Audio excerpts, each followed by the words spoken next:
Hey guys, so it's me, Nicolette Mashile, and today I want to talk a little bit about why we get so confused by investing, not knowing what to choose when we're looking to invest, and simply just not understanding how the investment world actually works. And I want to try and simplify it for you as best as possible, right? Remember that none of my videos constitute as financial advice. If you are looking for financial advice, please speak to somebody who's certified and registered with the FSCA. So let's start here. What is investing? Basically, investing is you trying to put away money into something so that you can use that money in the future, but also hoping that that money actually grows in its value, right?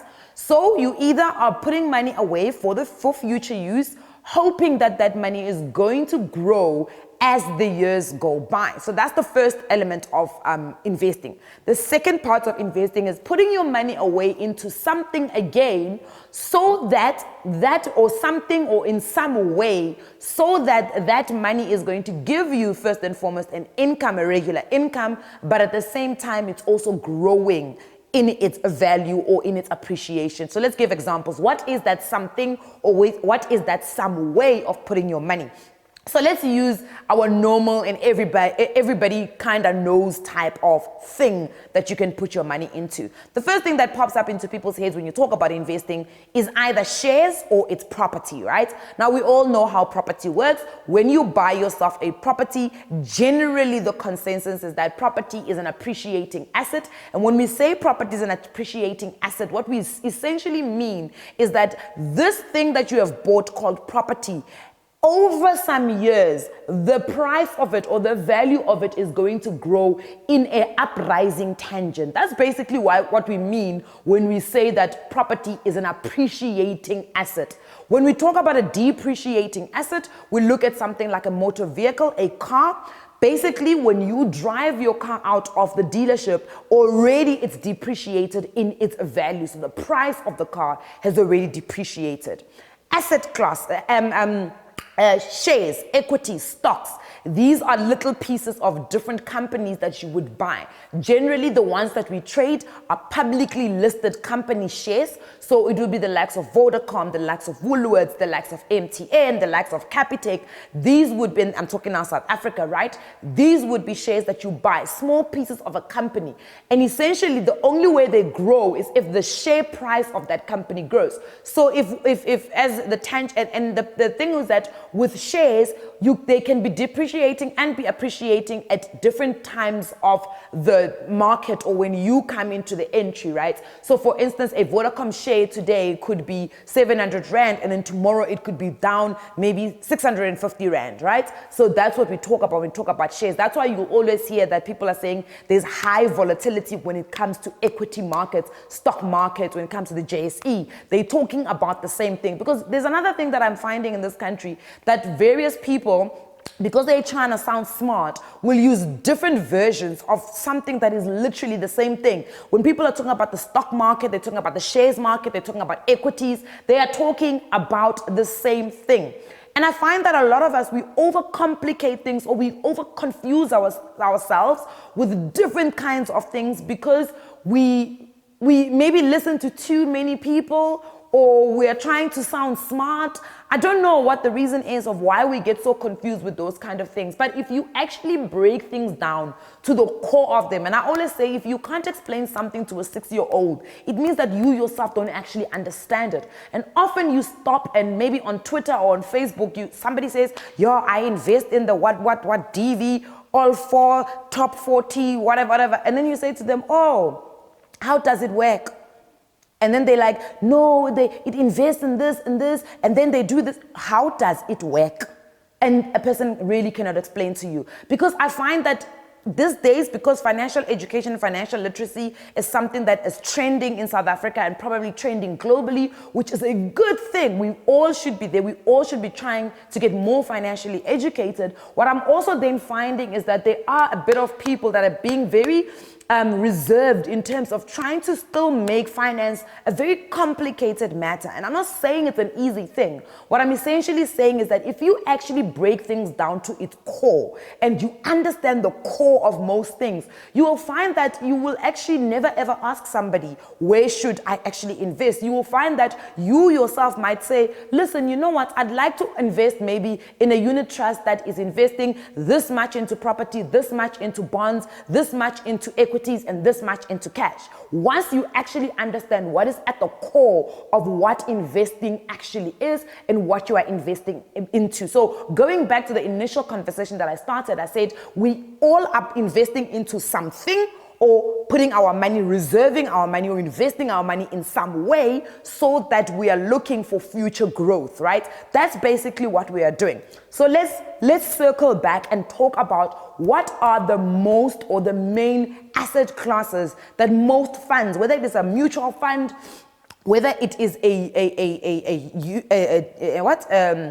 an exchange traded fund, whether it's a unit trust, what are some of the main overhead asset classes that they look at? They look at equities, which again, shares, stocks, those things are all the same thing. Then the second one is what we call bonds, and bonds generally is debt, guys. So it is retail bonds, retail debt. It is government bonds, government debt. It is Eskom bonds, Eskom debt. So understand that bonds is a bond. So it's how when you get a home loan, in the beginning when you're still putting together the contract, it's called a home loan. The product is called the home loan. The moment it gets registered into your name and you now start paying, it's called a bond, because now there's a bond of you owing someone. I hope I'm explaining it as simplified as possible. That's what bonds are. So the third one is cash. Cash, money, cash, money market accounts. Accounts that you have mostly in banks are cash accounts. So for instance, if you are putting your money away in a fixed deposit account at a bank, you essentially are investing in cash as an asset, because money is an asset, right? Forex is an asset because it's money that is being exchanged, right? You are buying and selling money. That's why we then say cash is also an asset. So that's the third asset class of the four top or main asset classes that most funds are investing in. And the last one is property. And then again, under property, remember, there's commercial property, there is residential property, there is a student accommodation property. There's all sorts of different properties that are classified under property again. So those four asset classes: bonds, equities, property, and cash. Generally, most of these funds, mutual funds, unit trusts, exchange traded funds, they all have a mix of these top four. Sometimes it can be offshore property, offshore equities, offshore bonds, or offshore cash, right? So don't get confused when people say offshore. You can still ask offshore what? It is important for you to understand this umbrella of asset classes that funds actually invest in, so that you can understand why when the market is down in certain asset classes, your fund value might also be lowered. Sometimes, for instance, the JSE last year did perform so badly. I think it was minus 11%. I stand to be corrected again. Property, listed property, I think was down 18%. So when those kind of things are down and you are looking at your fund, so let's give your fund a name. Let's call it the Nicolette Mashile Mutual Fund, right? Or let's call it the Nicolette Mashile Unit Trust. So you now have this unit trust that is created by Nicolette Mashile. Nicolette Mashile is actually the fund manager, the fund creator, the fund manager, right? I have now created this fund and I am now the one who's actually managing this thing, right? So what then happens is that in my fund, then let's say I say 40% is going to go into equity. I'm going to make it an aggressive fund. I'm going to say 40% goes into equity, 40% goes into property, right? That's already 80% of the fund. Then I'm going to say 20% goes into cash, and then I'm going to say 10% goes into bonds, South African bonds, and the other 10% goes into offshore equity. So basically, you have a broad understanding of where your money sits. So if you are buying one unit trust from Nicolette Mashile's unit trust or Nicolette Mashile's fund, if you are buying 1 unit of it, you essentially are taking your money, and let's say you've got a 10 Rand, from your 10 Rand, or maybe let's make it 300 Rand, because that's how much people generally pay for unit trust, right? Your 300 Rand is going to buy the value of what I have created, the Nicolette Mashile. So you would know how many of these little Nicolette Mashile little things you are actually buying, right? And it's important for you to understand that, because what happens is the market drops, but it drops in one specific area. One area, let's say it's the JSE, and you are 40% in on the JSE in South Africa. It means that your value of your fund, the value of your little fund that you have bought, will also go down, because 40% of the JSE has gone down. So it's important for you to understand this, because a lot of people, when you ask them, what are you actually invested in? They'll give you a fund name, which is fine, because that's what you were told you were investing in. But what about that fund is what actually makes up that fund? And that's what you need to be able to understand. Often, what you find is most of us buy funds from what we call administrators. So let me give you an example. You get a company like Alexander Forbes. Alexander Forbes is the administrator of a fund. Alexander Forbes comes to your workplace and offers your staff members a pension fund. And basically, Alexander Forbes is saying to them, we will administrate this pension fund on behalf of your employees. So what does Alexander Forbes then go and do? They go and put together a fund. They will then look at asset manager companies and see what asset classes they've got that they can now tap into, what funds they have to then create this pension fund for your employees. Basically, that's what's going to happen. So when you ask the question to say, which asset classes are actually making up my fund, you would need to go a little bit more deeper and get the fund fact sheet for you to be able to see what allocations of the different asset classes are being used when they are buying the units of your fund. Then people say to me, okay, yeah, but this one day I pulled my fund report and I've contributed 40,000, but my fund value was sitting at 35,000 Rand. What happened? Well, it means that one of the asset classes, or one of the asset classes that you are probably heavily invested in, and sometimes not even have to be heavily, has maybe taken a knock. And that's why things look like that. But is that really always a bad thing when the market is down? Not necessarily. Look at it this way. Right? And this is just a broad example. Let's say, for instance, we add in a 5th asset class. We add in livestock, right? And you've got a fund that only invests in livestock. Let's say you want to buy, so livestock could be different livestock. Remember, livestock is not just cows, by the way, because people think that livestock only means cows. Livestock can be cows, it can be sheep, it can be pigs, it can be chickens, anything that is alive. Please, human beings don't fall into that category. Let's just stop with the human trafficking. It's actually disgusting. Great. Let's move back. So let's say, for instance, you contribute 1,000 Rand every single month, right? You then, so with your 1,000 Rand, your administrator, which is now again your Alexander Forbes, they will take your 1,000 Rand and buy it into the cow market, right? So let's say a cow, when the market is stabilized, a cow goes at 500 Rand. So every single month, they will take your 1,000 Rand and buy you 2 cows. Because remember, a cow is 500 Rand.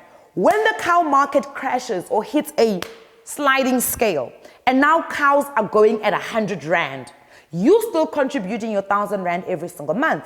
What does that then mean for Alexander Forbes? It means that Alexander Forbes that month is going to take your 1,000 Rand and they're now able to buy you 10 cows, right? Then what happens? The market comes back up. It does what we call recovery. The market starts to recover. And now, in the next maybe 6 months, you're now sitting with what? 12 cows plus however many you bought after that. So let's say you've got 12 cows. Let's say it's the next month where the cow market is actually recovered. Now, you're contributing your 1,000 Rand every single month. You now have 12 cows, right? You bought them at 2,000 Rand. Now, the market recovers. Cows go back to being 500 Rand. So now you get to buy 2 more cows at the new market price, which is now 500 Rand again. So you've got 14 cows after 3 months. Now it's 14 cows which all go at 500 Rand each. If you decide to sell at that point, you essentially make money because your portfolio or your fund has actually grown. And a lot of people are afraid of that because they're like, ooh, they panic. They're like, ooh, the market is down. Oh my gosh, let's all panic. Let's all withdraw our money. No. There's something that Du Lutuli from Lutuli Capital actually said to me. He said, the funds generally are the same. Because at some point, the market, the fund managers get to a point where they can't do better than the other person. Because if you really just want to create a fund, you can just go look at someone else's fund sheet and just copy what they've done, right? Funds are not what actually make you money. What makes you money is a good fund manager and a good financial advisor. Because when the market is down, that's when you're supposed to buy more units. But again, it doesn't always work like that because in the financial markets, there is no guarantee. So what could happen is that you buy cows, the cow market never recovers. Now, you do have more cows, but you've got more cows going at 100 Rand. Would you have made money? Of course not. So it's important for you to understand what these things really are. And I explain it like this. I said, this new wave that we've got in South Africa about stokvels, we all want to now modernize stokvels. We don't want stokvels to be a rotational system anymore. We don't want stokvels to be this end of the year thing that buys groceries. So what we all decided to do is we now decide to take assets and attach them to stokvels. Do we then realize that that is what actual investing has always been? It's funds. What we want to do is we want to create funds. That's essentially what we're doing. Now, if you bring this down to that level and you start understanding it at that level, you will start to actually realize how investing actually works. So the mere fact that we want to say we're collecting money as a group, as a stokvel, and we're taking that money and we're investing it into property. Essentially what we're doing is we're creating a property fund. That's what we're doing. And if we were to open it to the rest of the world and say anybody can invest however much they've got and they will be allocated a portion of the property assets that we buy in correlation to the amount of money that they've contributed, we're now selling what we call pieces or units of this property fund that we have created. That's literally how investing is. And it's important that a lot of us stop trying to overcomplicate because these administrator companies are calling these things balanced. The only reason why they call it a balanced fund is because they are trying to explain to you that it's not an aggressive fund, but at the same time, it's not overly conservative. It's balanced. Because remember, also with your different life stages, your risk profile is going to change. When you are 20 years old, you've just left university, you are in your first job, you don't have a child, cat, dog, no one says mama to you, no one says pay to you, your risk profile is generally high. Why? Because you've got no one that you're accounting to. Most people at that age don't even have a life insurance policy, right? So at that point, you're going into aggressive, you're going into high risk. So you're probably investing more into property and more into equities, which are the markets that are really quite aggressive and more volatile. Then you maybe move to, maybe you have a first child, you get married, now you're looking for a more balanced fund. And these are the ones that are like trending in South Africa. Most of these companies have what we call balanced funds. So now maybe you've got maybe a 60% in equity and then the rest of it is maybe in bonds and cash, and you're playing it a little bit more conservative, a little bit more moderate, and you've got a balanced fund. And then you'll get those ones that are low risk, where maybe you're moving towards retirement and they take your money and they put it only into cash, and it really just stabilizes. What they're doing is they're making sure that your money is safe so that if the market does nulls, your money is not invested a lot, or you don't have a lot of exposure into the actual market. Your money makes money from cash. So it's stabilized, it's safe, you can take out the money that you've got. So they're preserving your money. And these are things that we have to understand so that we don't do this thing of walking around asking people, where must I invest my money? Where must I invest my money? You've got to almost, when you sit with a financial advisor saying, look, this is the exposure that I'm looking for. I'm looking for maybe high exposure in equity. I'm looking for low exposure in cash. Because I'm looking to go aggressive. These are things that you've got to understand so that you make the right decisions for you and not depend on someone else to pick even investment options for you. And then tomorrow you come back and you're like, this thing is not making me money. I don't like this thing. On that note, before I close off, guys, it is important to understand one thing. South Africa is not a lawless country.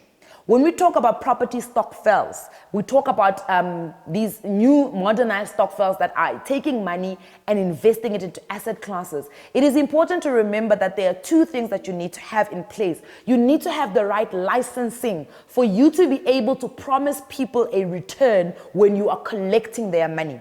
In actual fact, it's illegal in South Africa to collect people's monies without the correct licensing and the correct expertise when you are promising them a return. I want to say that again. It is illegal in South Africa to collect monies from people and say to them, you are buying into our property stokvel and you are promising them a return in proportion to how much they've contributed if you do not have the right licensing or working under supervision of a asset management company that has the correct licensing, or you're working under a financial investment company that actually has the right licensing to do those kind of things, because making a promise of a return to people needs to actually have a proper fact fund sheet that explains how this fund works, what type of returns are you talking about, what are you actually investing in, what are the risks, and you actually need to have what is called a record of advice for each and every single stokvel member that has contributed. So it's important to be able to do that. If you don't want to do that, you incorporate into a PTY, into a juristic company, PTY Ltd, and you are then governed by the Companies Act. So guys, please don't get duped. No one in this country is allowed to just create a fund without the right expertise and the correct licensing. Mwah!